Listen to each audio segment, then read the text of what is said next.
टूटा खिलौना, पतला गद्दा और बेटी की लोरी में बीत रही मुस्कान की जिंदगी। नीले ड्रम से जेल के बैरक तक की कहानी। मेरठ जिला जेल में हत्या के आरोप में बंद मुस्कान की जिंदगी डिलीवरी के बाद पूरी तरह बदल गई है। क्वारंटाइन बैरक में वह अपनी नवजात बेटी के साथ सीमित सुविधाओं के बीच दिन गुजार रही है, जहां पतला गद्दा, फोल्डिंग बेड और टूटे खिलौने के सहारे मां की जिम्मेदारी निभा रही है।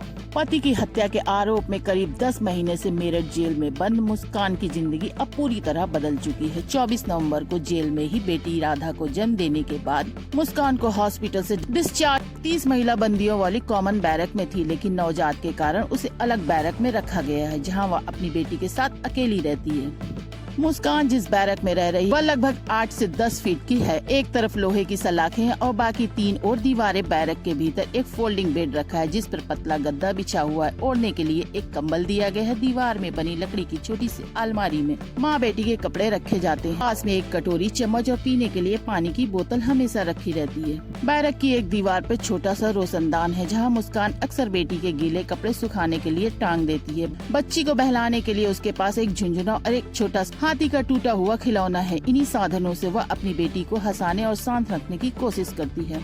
मुस्कान की दिनचर्या पूरी तरह बेटी के इर्द गिर्द घूमती है। वह सुबह 6 बजे उठती है और 7 बजे मिलने वाली चाय के बाद रोज के काम में लग जाती है। 9 बजे नाश्ता मिलता है। वह अन्य बंदी अपने तय कामों में लग जाते हैं। वहीं मुस्कान को फिलहाल काम से छूट दी गई है। वह बैरक के सामने बने खुले मैदान में बेटी के साथ समय बिताती है। धूप में मालिश करती है, नहलाती है और कपड़े पहनाती है। बच्ची को तैयार करते समय कुछ महिलाएं बंदी भी मुस्कान के पास आ जाती हैं। वे कभी गोद में उठा लेती हैं तो कभी कपड़े पहनाने में मदद कर देती हैं। इसके बाद मुस्कान बच्ची को दूध पिलाकर सुला देती है।